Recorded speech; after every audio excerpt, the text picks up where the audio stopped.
నమస్కారం. ప్రతిధ్వని కార్యక్రమానికి స్వాగతం. కొత్త వ్యవసాయ చట్టాలపై సుప్రీంకోర్టు స్టే విధించింది.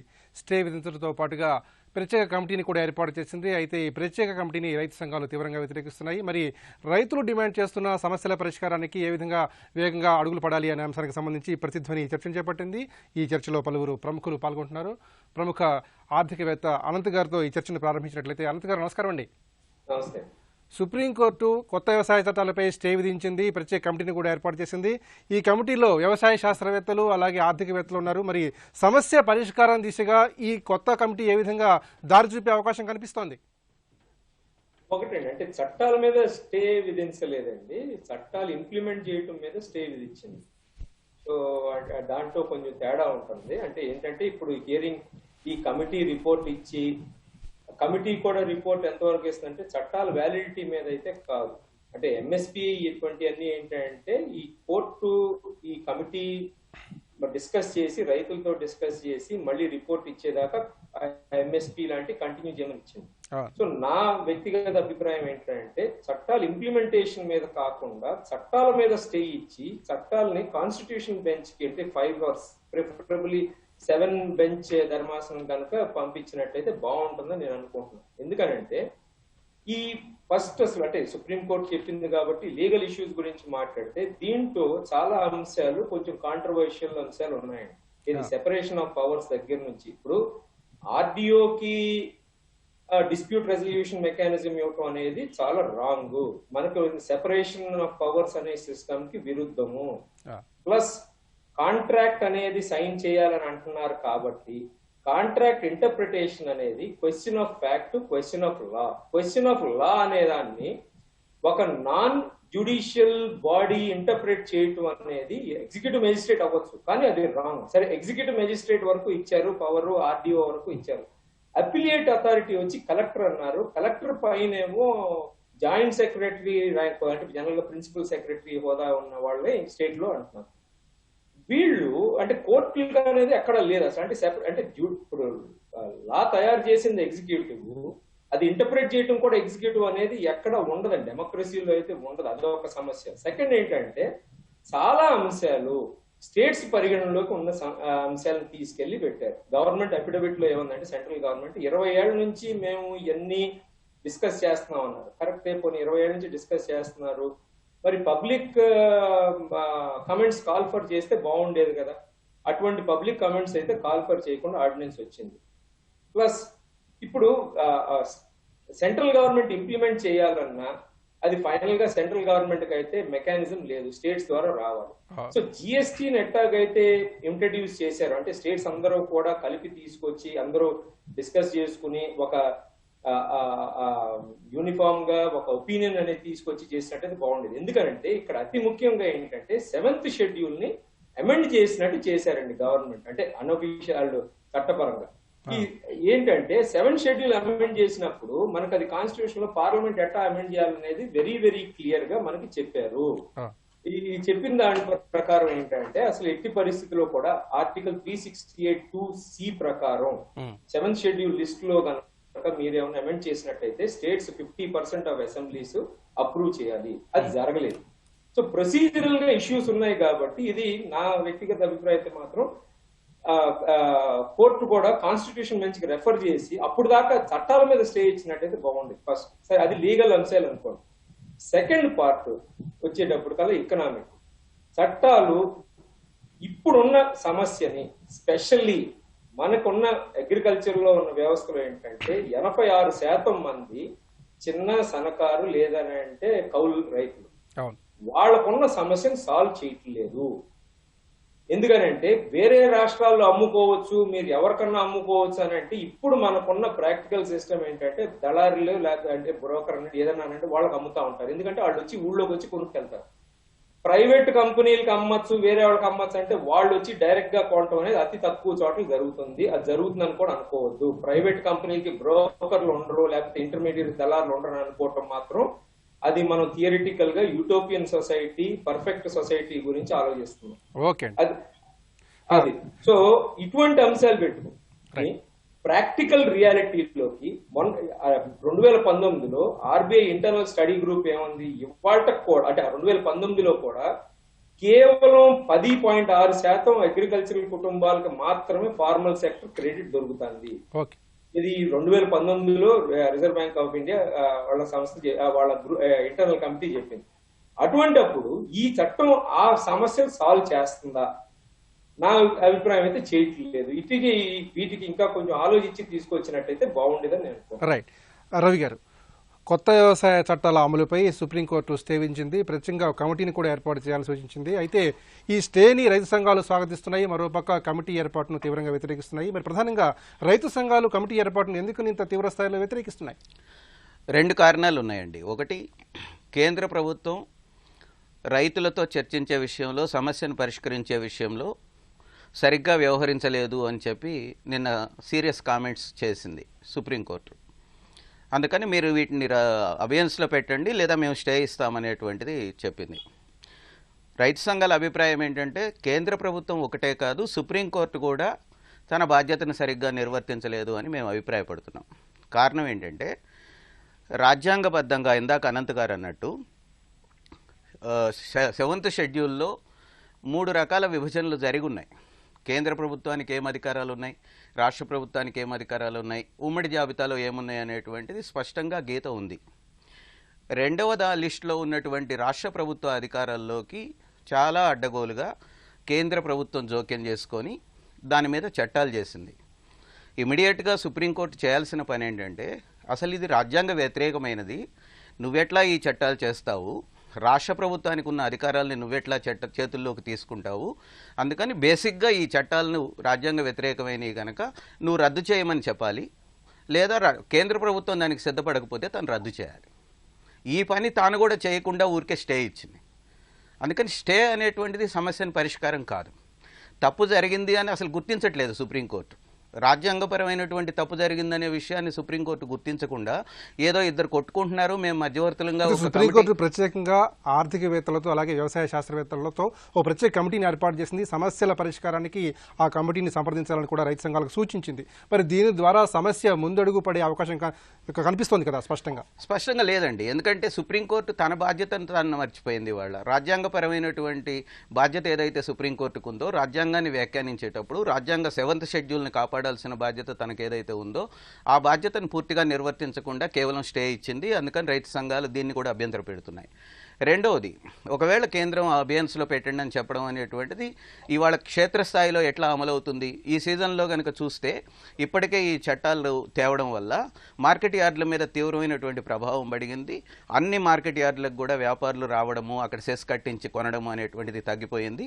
వ్యాపారులు పూర్తిగా గ్రామాల్లోకి నేరుగా వెళ్ళి రైతుల దగ్గర చాలా తక్కువ ధరలకు కొంటున్నది ఈ సీజన్లోనే చూసినాం. అందుకని ఈ స్టే ప్రభావం ఎంత రైతులకు ఉపయోగపడుతుంది అనేది తెలియదు. పైగా ఖరీఫ్ పంటలన్నీ అయిపోయినాయి, చివరి దశకు వచ్చినాయి, రబీ నాట్లు సురువు అయిపోయినాయి. ఈ దశలో ఇంకా రైతుల చేతుల్లో ఏమీ లేదు. నువ్వు స్టే ఇచ్చినా ఇవ్వకపోయినా రైతులు అమ్ముకునేది ఏమీ లేదు. రెండవది, ఈ కమిటీలో ఉన్నటువంటి 4 సభ్యులు కూడా గత 6 నెలల కాలంలో అనేక సార్లు మీడియా ముందు, పత్రికల్లోనూ చాలా వివరమైనటువంటి వ్యాసాలు ఈ చట్టాలకు మద్దతుగా రాశారు. ఇది చాలా అవసరమైనటువంటి చట్టాలన్నీ ఒక్క పదాన్ని కూడా మార్చకుండా యథాతథంగా అమలు చేయమని కూడా ఈ రాసినటువంటి వీళ్ళందరూ. ఒక పక్కన రైతులు ఈ చట్టాలని రద్దు చేయమని కోరుతున్నటువంటి దశలో ఈ 4తో కమిటీ వేయడం అనేటువంటిది రైతుల్ని అపహాస్యం పాలు చేయడము లేదా రైతులని అవమానించడం లాంటిది అనేది మేము రైతు సంఘాలుగా అభిప్రాయపడుతున్నాం. వేణుగోపాల్ రెడ్డి గారు, వ్యవసాయ చట్టాలకు సంబంధించి రైతు సంఘాలకు అలాగే కేంద్ర ప్రభుత్వానికి పలు దఫాలుగా చర్చలు జరిగాయి. అయితే చర్చల్లో ఎక్కడా పురోగతి కనిపించలేదు. అయితే ఈరోజు సుప్రీంకోర్టు వ్యవసాయ చట్టాల అమలుపై స్టే విధించింది, ప్రత్యేకంగా కమిటీని కూడా ఏర్పాటు చేసింది. మరి సుప్రీంకోర్టు స్టే విధించడం అలాగే ప్రత్యేక కమిటీని ఏర్పాటు చేయడాన్ని కేంద్ర ప్రభుత్వం ఏ విధంగా ఏ కోణం నుంచి పరిశీలిస్తోంది? ఇప్పుడు కేంద్ర ప్రభుత్వం రైతులతోనే చర్చలు చేసినప్పుడు ఫస్ట్ 11 సమస్యలు, తర్వాత 6 సమస్యలు ఇవన్నీ ఇచ్చినప్పుడే మేము మీకు ఏ డౌట్స్ ఉన్నాయో అవన్నిటి మీద కమిటీ చేస్తాం. కమిటీ చట్టాలు పరిశీలించి సమగ్రంగా అందులో ఉన్న అంశాలు శాస్త్రీయంగా పరిశీలించి ఇవి రైతులకు ఇబ్బంది పెడతాయంటే వాటి విషయంలో పరిష్కారం చేస్తామని చెప్పింది. అంటే కమిటీ వేసేందుకు వీల్లేదని చెప్పారు. మేము చెప్పిన డిమాండ్స్ మాత్రమే మీరు పరిష్కరించాలన్నారు. దాంట్లో కొన్ని అంశాలు పరిష్కరించిన తర్వాత వాళ్ళు ఎంఎస్పీ మీద ఎక్కువ పట్టుబట్టిండ్రు. ఎంఎస్పీ రిటర్న్ ఇస్తామన్నారు. రిటర్న్ కాదు, చట్టం చేయాలన్నారు. అంటే మొన్నటి 8వ బయటకులో కూర్చున్నప్పుడు ఏమన్నారంటే, మేము చట్టం చేస్తాం, చట్టం చేసే ముందు దాంట్లో విధి విధానాలు ఏ విధంగా ఉండాలో మీ రైతు ప్రతినిధులను కొందరు ఎక్స్పర్ట్స్ నేస్తాము, దాన్ని కూడా చట్టబద్ధం చేస్తాము అని చెప్పిండ్రు.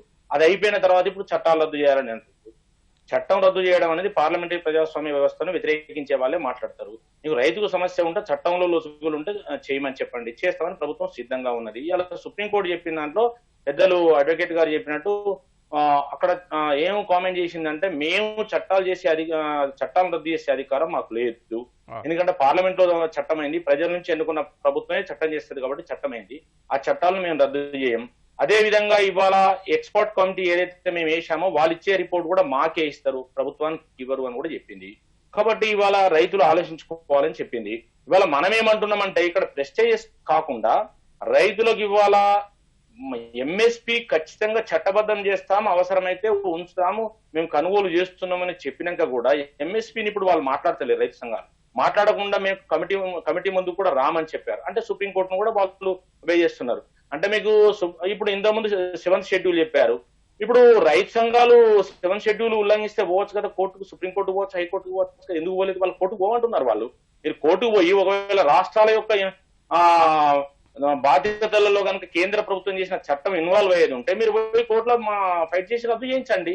కానీ వాళ్ళు కోర్టుకు పోమంటున్నారు. ఎక్కడ 7th షెడ్యూల్ ను ఇక్కడ చేయలేదు. ఇందులో ఉన్న రాష్ట్రాల పరిధిలో వ్యవసాయం ఉంటే కేంద్రం ఎగ్జిమ్ పాలసీస్ కానీ ఇతరత్ర ట్రేడ్ కానీ వాణిజ్యం కానీ కేంద్రం పరిధిలో ఉంది. కాబట్టి కేంద్రం జాగ్రత్తగా పరిశీలించే చేసింది. కాబట్టి లేని వివాదాలు తీసుకొచ్చి వాళ్ళని కోర్టు పోగా ఎవరు ఆపలేదు. ఎందుకు పోవడం లేదు? ఒకవేళ 7th షెడ్యూల్ ఉల్లంఘిస్తే వాళ్ళ కోర్టుకి ఎందుకు పోతలేదు? కూడా చెప్పారు. మీకు చెప్తున్నా, పంజాబ్ ఒక్క నిమిషం సార్, పంజాబ్ హర్యానా రైతులు ఒకవేళ ఈ చట్టం వ్యతిరేకమైతే ఇంప్లిమెంటేషన్ మీ ప్రభుత్వాలు ఆపుకోమనంటే మాకు అభ్యంతరం లేదని కూడా చెప్పింది. అది కూడా వద్దంటారు వాళ్ళు. దేశవ్యాప్తంగా చేయాలంటే అంటే ఈ దేశంలో 20 కోట్ల మంది రైతులకు వాళ్ళు ప్రతినిధులా? కాబట్టి నేనేమంటున్నా అంటే, వాళ్ళు కొంత ఏరియాకు ప్రతినిధులు కావచ్చు, కానీ మొత్తం దేశానికి రద్దు చేయాలని వాళ్ళు ఎట్లా డిమాండ్ చేస్తారండి? ఎట్లా? How possible? నీ రాష్ట్రాలలో ఒకవేళ స్వేచ్ఛ ఇచ్చారు, నీ రాష్ట్రాలలో కనుక ఒకవేళ వద్దు ఇది నష్టం అనుకుంటే ఆపుకోండి అని కూడా చెప్పారు. తర్వాత ఇంకొక విషయం చెప్పారు, సన్న చిన్నకారు రైతులు చెప్పారు. సన్న చిన్నకారు రైతులు ఎవరైతే ఉన్నారో ఇప్పుడు మార్కెట్ రాష్ట్రాల పరిధిలో ఉన్న మార్కెట్ కానీ మండీలు కానీ ముట్టుకోలేదు. వాటిని అమ్ముకోమనండి. ఇక్కడ ఇంటి ముందుకు వచ్చే వ్యాపారస్తులు నష్టం చేస్తారంటే మండీలు అమ్ముకోమనండి, మార్కెట్ గా వచ్చి అమ్ముకోనండి. ఇప్పుడు విత్తనం పెట్టినప్పుడు ఎక్కువ రేటు ఉంటుంది, మొన్న వచ్చినప్పుడు వడ్ల రేటు తగ్గింది, ఇప్పుడు పెరిగింది. మార్కెట్ సిండికేట్ అయితే లేదు. ఇవాళ మార్కెట్ లో ఉన్న ఇప్పుడు కొనేటోళ్ళంతా వ్యాపారస్తులు కదా, చిన్న వ్యాపారం పెద్ద వ్యాపారం. ఒక్క దుకాణం పెడితే వ్యాపారం, 10 దుకాణాలు పెడితే కార్పొరేట్. ఇవాళ మరి ఈ ఏదైతే వ్యవసాయ రంగం ఏదైతే ఉన్నదో ఇన్పుట్ మార్కెట్ అంతా కార్పొరేట్ అయింది, అవుట్పుట్ మార్కెట్ అంతా మార్కెట్ కమిటీల చేతుల్లో ఉన్నది. మరి ఎందుకు ధర వస్తలేదు? దానికి ఆల్టర్నేట్ సొల్యూషన్ ఇప్పటి వరకు కూడా వాళ్ళు ఏమి ఇవ్వలేదు. అనేక సంవత్సరాలు పరిశీలించి అనేక మంది మాట్లాడితేనే కదా తీసుకొచ్చింది. ఇప్పుడు ప్రజాస్వామ్యంలో ఒకవేళ రైతులకు వ్యతిరేకం చేస్తే ఈ ప్రభుత్వం రాదండి మళ్ళా. కాబట్టి ప్రజాస్వామ్యంలో నీకు ప్రజలకి వెళ్ళి చెప్పాలి. ఓకే అండి, రైతులు గవర్నమెంట్ పోతుంది.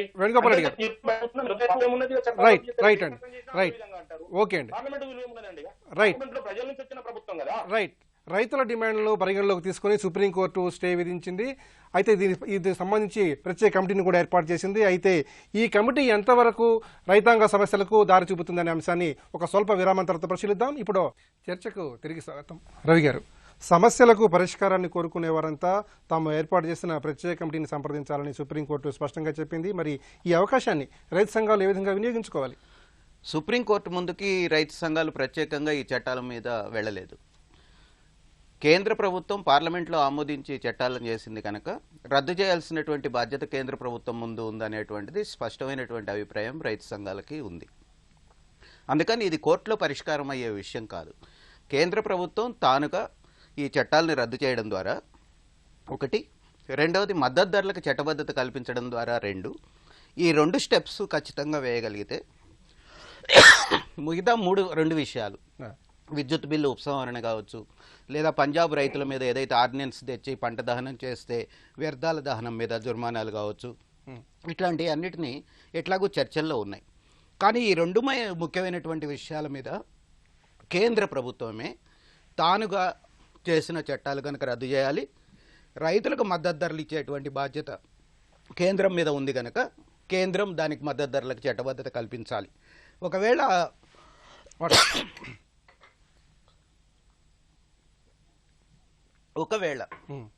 కేంద్రం కూడా ఒక మోడల్ లా లాంటిది తయారు చేసి మద్దతు ధరలకు సంబంధించి అన్ని రాష్ట్ర ప్రభుత్వాలని పరిగణలో పెట్టుకొని చర్చించి ఆయా రాష్ట్ర అసెంబ్లీల్లో మద్దతు ధరలకు చట్టబద్ధత కల్పించే విధంగా అదేవిధంగా అక్కడ స్థానిక పరిస్థితులకు అనుగుణంగా మద్దతు ధరల కంటే ఎక్కువ కూడా ఇచ్చుకునేటట్టు, లేదా మార్కెట్ యార్డుల విస్తరణ చేసుకునేటట్టు, లేదా ఖచ్చితంగా వ్యాపారులను ఇప్పుడున్న పద్ధతుల్లోనే రిజిస్టర్ చేసుకునేటట్టు ఇవన్నీ కూడా చేసే అవకాశాలు కేంద్ర ప్రభుత్వం రాష్ట్ర ప్రభుత్వాలతో సంప్రదించి కూడా చేయొచ్చు.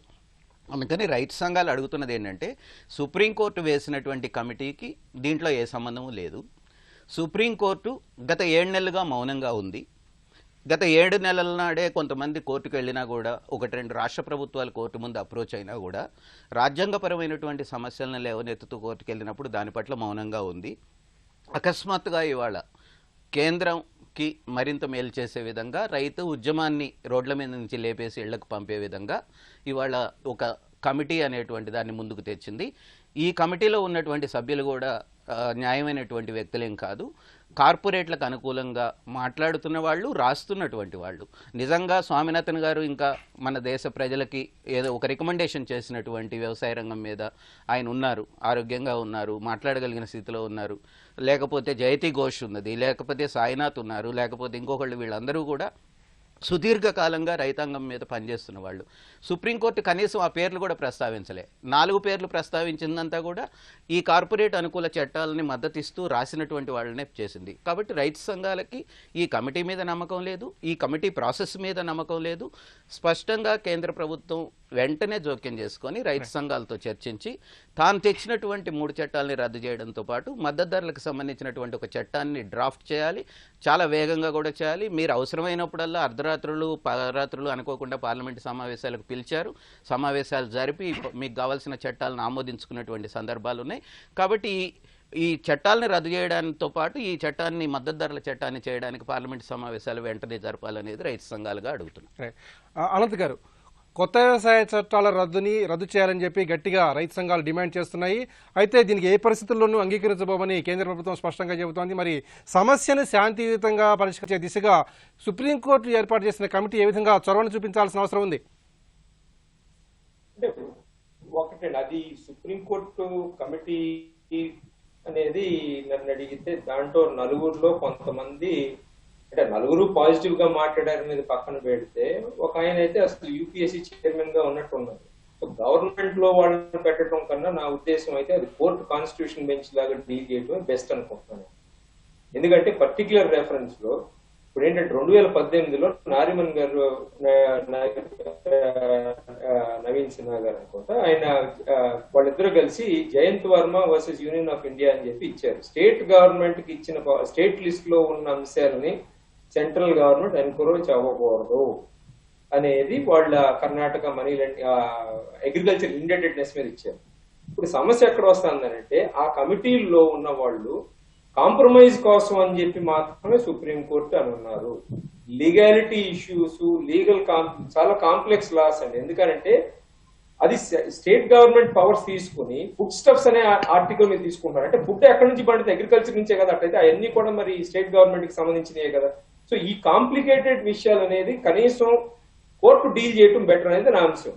ఇప్పుడు ఒకటి, చట్టం చేయటం అనేది పార్లమెంట్ కి హక్కు ఉంది, అబ్సల్యూట్. కానీ చట్టం అనేది కనుక రాజ్యాంగ పరంగా కనుక లేకపోతే, పరిమితులు లేకపోతే గనక సుప్రీంకోర్టు వాటిని కొట్టేయచ్చు, లేకపోతే కొన్ని అంశాలను కొట్టేయచ్చు, మొత్తం చట్టం కొట్టేయకపోవచ్చు.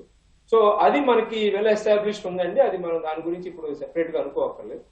బట్ కమిటీ ఏం చెప్తుంది అనేది మాత్రం టెక్నికల్ ఆస్పెక్ట్స్ అనేది ఒకటి. సెకండ్, ఇంకోటి ఏంటంటే నా పర్టికులర్ ఇది అంశం, సిసెరో అన్న ఆయన ఒక సుమారు 2000 years పైన ఆయన ఏం చెప్పాడంటే, మోర్ లాస్ లెస్ జస్టిస్ అన్నది. ఒకటి, ఎంఎస్పీ మీద చట్టం అనేది మాత్రం నాకు ఎందుకనో అది చట్టం అయిపోగానే రైతులకు అంతా పాజిటివ్ జరుగుతుందని అనుకోవడానికి లేదు. ఎందుకంటే మనకి ఎన్ని చట్టాలు ఉన్నాయనేది మనమే చూసుకుంటున్నాం. అది కొత్త ఏం కాదు. చట్టం ఇంప్లిమెంట్ చేయాలంటే చాలా డబ్బులు కావాలి. సో దానికన్నా ఇప్పుడు మధ్యప్రదేశ్ గవర్నమెంట్, అంటే ఆయన శివరాజ్ సింగ్ చౌహాన్ గారు ఉన్నప్పుడు, అంతకు ముందు మార్కెట్ స్టెబిలైజేషన్ ఫండ్ అని, అంటే ఆయన అప్పుడు ఎలక్షన్ ముందు, అంటే 2018 అప్పుడు మార్కెట్ స్టెబిలైజేషన్ ఫండ్ అని పెట్టి వాళ్ళు ఆ బ్యాలెన్స్ అమౌంట్ ఏదైతే ఉందో, అంటే మార్కెట్ లో అమ్ముకోగా వాళ్ళకి ఎంఎస్పీ కన్నా తక్కువ వచ్చిందంటూ వాళ్ళు ఇచ్చారన్నమాట, గవర్నమెంట్ ఇచ్చింది. అటువంటిది ఏమన్నా పెట్టి చేస్తే బాగుంటుంది అనేది మనం చూసుకో. ఇంకోటి ఏంటంటే, ఎంఎస్పీ ఉన్న పంటలు మాత్రమే కాదండి, చాలా పంటలు, సుమారు 200 పైన పంటలు ఉన్నాయి. 22 పంటలకు ఎంఎస్పీ వస్తుంది. మిగిలిన పరిస్థితి ఏంటి? ఇప్పుడు టమాటా ఉంది, టమాటాకి ఎంఎస్పీ లేదు, వాడు రూపాయి ఉంది లేదా ₹10 ఉంది, వాళ్ళు రోడ్ల మీద పడేస్తున్నారు. సో ఇది మనకు సైక్లికల్ గా వెళ్తా ఉంటుంది. ఉల్లిపాయలు ₹100 వెళ్ళినప్పుడేమో గవర్నమెంట్ వచ్చేసేసి ఇంటర్వ్యూన్ అయిపోతుంది. మరి అది రూపాయికి వచ్చినప్పుడు ఎందుకు కొనలేదు ఇక్కడ? అంటే కన్జ్యూమర్ ఇన్ఫ్లేషన్ అవన్నీ అంటారు, బానే ఉంది, మరి రైతు ఇది ఉండాలి. సో అందుకని ఏంటంటే అది ఈక్విటబుల్ సొల్యూషన్ అనేది రీజనబుల్ గా ఉండేటట్టు చేయాల్సిన అవసరం అయితే గవర్నమెంట్ ఉందండి. ప్రైవేట్ వాళ్ళు చెయ్యరండి. ప్రైవేట్ వాళ్ళు సిండికేట్స్ ఫామ్ అవుతారు. మనం చూస్తున్నాం ఎన్ని చోట్ల కార్టెల్స్ లేవు. నితిన్ గడ్కరీ గారు సిమెంట్ లోనూ స్టీల్ లో కార్టెల్ ఉందని మినిస్టర్ గారు అన్నారండి, సెంట్రల్ గవర్నమెంట్ అయినా. సో రేపొద్దున అగ్రికల్చర్ లో కార్టెల్ రాదని చెప్పి మీరు గ్యారంటీ ఎవరు ఇవ్వలేరు. దళారులు రాలేరు, లేకపోతే రాకూడదు, లేకపోతే ప్రైవేట్ కంపెనీలు ఎవరిని ఆపలేరండి. రేపొద్దున ఎవరన్నా వాళ్ళు కొనుక్కుని అమ్ముకుంటారు. పాన్ కార్డు వగేరా అన్ని రూల్స్ ఫాలో అయ్యి గవర్నమెంట్ ఆపగలదా? ఆపలేదు. ఇప్పుడు ఎసెన్షియల్ కమోడిటీస్ యాక్ట్ అది డైల్యూట్ చేసామంటున్నారు. ఏం చేశారు? దాంట్లో 50 to 100% పెరిగితే కనుక గవర్నమెంట్ ఇంటర్వ్యూన్ అవ్వచ్చు. అంటే టమాటా ₹2 నుంచి ₹4 వెళ్తే గవర్నమెంట్ రావచ్చు అనమాట. అంటే థియరిటికల్లీ, నేను చెప్పేది లీగల్లీ. సో ఇవన్నీ అందుకని ఏంటంటే చట్టపరంగా కాదు, పాలసీ పరంగా తీసుకొచ్చి ఇంప్లిమెంట్ చేయడానికి సిస్టమ్ ఏంటి తీసుకొస్తారు రూరల్. ఎందుకంటే అగ్రికల్చర్ అనేది ఫస్ట్ ఆఫ్ ఆల్ మనం ఒక సింగిల్ ఒకే ఒక హోమోజీనియస్ ఎంటిటీ కాదు. రకరకాల పంటలు ఉన్నాయి, రకరకాల ప్రాంతాలు ఉన్నాయి, వెరీ కాంప్లెక్స్ ఉంది. మనకి దాదాపు 200 సంవత్సరాల నుంచి ఒకే సమస్య ఉంటుందండి. పంట చేతిలోకి వచ్చేటప్పుడు కల్లా ధర కొలాప్స్ అయిపోతుంది. అది అప్పటి నుంచి ఇప్పుడు దాకా ఇన్ని గవర్నమెంట్లు బ్రిటిష్ టైంలో మొదలైందా, ఇండిపెండెన్స్ ఇండియాలో కూడా సాల్వ్ అవ్వలేదు. అది ఎట్టా సాల్వ్ చేస్తారనేది కమిటీ పరంగా గానీ లేకపోతే కోర్టుకి సంబంధం ఉండదులేండి, అది ఎకనామిక్ పాలసీది. కమిటీ పరంగా గానీ లేకపోతే గవర్నమెంట్ పరంగా గానీ మేధావులు గానీ కూర్చుని అది మాట్లాడుకుంటే మంచిది. సెకండ్ ఏంటంటే కాన్ఫ్లిక్ట్ ఆఫ్ ఇంట్రెస్ట్ లేని వాళ్ళు ఉండాలి. ఎందుకంటే one cannot be judge on their own cause అండి, first most important legal principle. అట్లా చూసుకుని వాళ్ళు నెమ్మదిగా చూసుకోవాలి. కానీ బ్లాంకెట్ పరంగా సొల్యూషన్ వస్తుందని అనుకోవటం మాత్రం కుదరదని అనుకుంటున్నాను. రైట్. వేణుగోపాల్ రెడ్డి గారు, రైతుల డిమాండ్ల సాధనే లక్ష్యంగా కేంద్ర ప్రభుత్వం ప్రత్యేక కమిటీని వేస్తామని గతంలో ప్రకటించింది. అయితే దీనికి రైతు సంఘాలు అంగీకరించలేదు. అయితే ఈ రోజు సుప్రీంకోర్టు ప్రత్యేక కమిటీని ఏర్పాటు చేస్తామని పేర్కొంది. మరి ఈ పరిస్థితుల్లో సమస్యల పరిష్కారమే అంతిమ లక్ష్యంగా అటు కేంద్ర ప్రభుత్వం ముందు అలాగే రైతు సంఘాల ముందు ఉన్నటువంటి ప్రధాన కర్తవ్యాలను ఏ విధంగా పరిశీలించాలి? సార్, ఇప్పుడు సుప్రీంకోర్టు చెప్పిన దాంట్లో ప్రధానంగా చట్టాలను మేము రద్దు చేసే అధికారం మాకు లేదు, చట్టాలను రద్దు చేయలేదు. కమిటీని ఏదైతే చేశామో కమిటీ రిపోర్ట్ కూడా మాకే ఇస్తారు, కాబట్టి దాన్ని మేము పరిశీలిస్తాము. ధర్నా అనేది రైతుల ఇష్టము, ప్రభుత్వం వీటి మీద ఏ విధంగా ఆలోచిస్తుందో ప్రభుత్వం చేతిలో ఉంటుంది, మా ప్రయత్నం మేము చేస్తున్నాం అన్నట్టు వాళ్ళు చెప్పారు. ఒకటి. రెండోది, ఈ రోజు సన్న చిన్నకారు రైతులు అన్నారు. సన్న చిన్నకారు రైతులు ఇవాళ ఎక్కడ కూడా మార్కెట్ కమిటీస్ ని ఎత్తేయలేదు. మార్కెట్ కమిటీలలో అమ్ముకోవచ్చు, బయట అమ్ముకోవచ్చు, బయట ఏదైనా నష్టం జరుగుతుంటే అక్కడ కూడా అమ్ముకోవచ్చు. తర్వాత 7th షెడ్యూల్ గురించి చెప్పారు. 7th షెడ్యూల్ అనే దాంట్లో గనక ప్రభుత్వం ముందే చెప్పింది, 7th షెడ్యూల్లో ఎంక్రోచ్ అయితే కోర్టుకు పోవచ్చు. వాళ్ళు కోర్టుకు పోయేందుకు సిద్ధంగా లేరు. ప్రభుత్వం మొట్టమొదలు 11 సమస్యలు చెప్పినప్పుడు మేము కమిటీ చేస్తామంటే కమిటీ వద్దన్నారు వాళ్ళు. ఎక్స్పర్ట్ కమిటీ మీరు కొందరిని సూచించండి, మేము కొందరిని సూచించి ప్రాబ్లమ్స్ ఏమున్నా తొలగిస్తామని చెప్పారు. సరే, వాళ్ళు తర్వాత మళ్ళీ 6 సమస్యలు అన్నారు, కొన్నిటి పరిష్కారం చేశారు. పరిష్కారం చేసినాక చట్టబద్ధత కావాలన్నారు. ఎంఎస్పీ చట్టబద్ధత ఇస్తాము, దానికి కావాల్సిన విధి విధానాలు రూపొందిస్తామని చెప్పారు. మళ్ళీ అది పక్కకు పెట్టేసి కమిటీ చట్టాలు రద్దు చేయాలంటున్నారు. చట్టాలు రద్దు చేయ అధికారం వాళ్ళకి ఆ చట్టబద్ధత లేదు. అంటే పార్లమెంటరీ ప్రజాస్వామ్య వ్యవస్థను వ్యతిరేకించే వాళ్ళే ఇది మాట్లాడుతున్నారు. చట్టాలు రద్దు చేయనందుకు ప్రజాస్వామ్యబద్ధంగా ఎన్నికై చట్టం చేసిన ప్రభుత్వం మీకు రద్దు చేయమనే అధికారం మీకు ఎక్కడిది? మీరు మొత్తం దేశంలో ఉన్న రైతాంగానికి ఇక్కడ ఏం ప్రతినిధులు లేరు. ఇంకొకటి ఏం చెప్పారంటే ముఖ్యమైనది, నీ రాష్ట్రంలో 2 రాష్ట్రాలలో సమస్య ఉంటే అక్కడ ఇంప్లిమెంట్ చేయకుండా ఉండే అధికారం కూడా ఇస్తామని చెప్పారు. అట్లా కూడా చెప్పారు. ఆ రాష్ట్రాలలో ప్రాబ్లం ఉంటది అనుకుంటే కూడా దాన్ని కూడా వాళ్ళు వద్దని చెప్తున్నారు. ఎంఎస్పీ కొంటున్నారు. తర్వాత అంటే దేని లేదు, ఒక్కటే మండిపట్టిందంటే మీరు చట్టాలు రద్దు చేయాలి. అంటే చట్టాలు రద్దు చేయమనే అధికారం మీకు ఎక్కడిది? ఫస్ట్ క్వశ్చన్ మేము అనేది అంటే చట్టాలు రద్దు చేయని అధికారం మీకు ఎక్కడిది? మీకు ఏ చట్టబద్ధత ఉన్నది రద్దు చేయమని? అట్లంటే ఏ చట్టం పార్లమెంట్ లో రాదు, ఏ చట్టం వచ్చినా దాన్ని వ్యతిరేకించవచ్చు. నీ యొక్క నిరసన చెప్పండి. ఒకవేళ ప్రభుత్వం అట్లనే ఉంటే ప్రజలకు నష్టం జరిగితే, రైతులకు నష్టం జరిగితే ఒక్క నిమిషం సార్, కనీస మద్దతు ధరపై రక్షణ కల్పించాల్సిన అవసరం లేదంటారా? ఉన్నదండి. కనీస మద్దతు ధర మీద చట్టబద్ధత ఇస్తాము, దానికి విధి విధానాలు నిర్ణయించేందుకు కమిటీ చేస్తామని ప్రభుత్వం మొన్న చెప్పింది 8వ సారి బయటకులో కూర్చున్నప్పుడు. దాన్ని కూడా వాళ్ళు ఒప్పుకుంటలేరు.